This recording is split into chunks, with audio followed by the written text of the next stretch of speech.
Terve! Joo, semmonen pieni asia tästä Lieksan kauppaloista ylipäätään.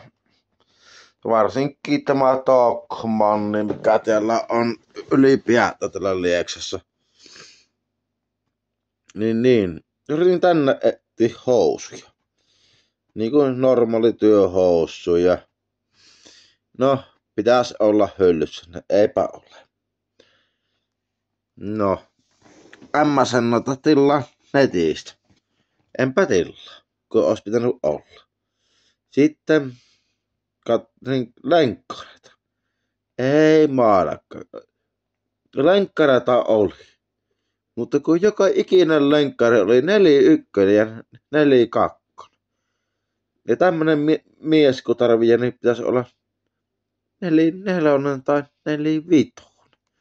No, halppaa lenkkariipä et sua ennen. Niin kuin saat vuosi sitten. Silloin saat 20 lenkkarit.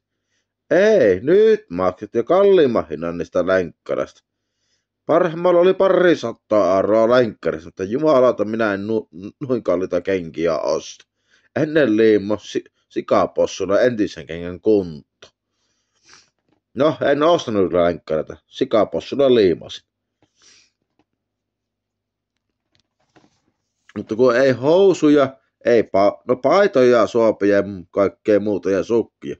Mutta ei niinku työhousuutta tämmöstä.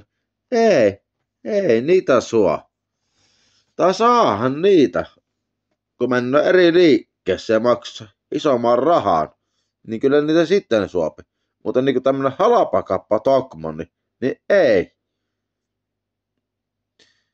Voisi olla jotain Tokmanilla jotain järkeä. Sitten katsoin Tokmannin verkkokaupasta ja soitinkin tonne Nurmeksen Tokmanni. Te löytyykö tämmöistä työhousu? Pilvimpimme.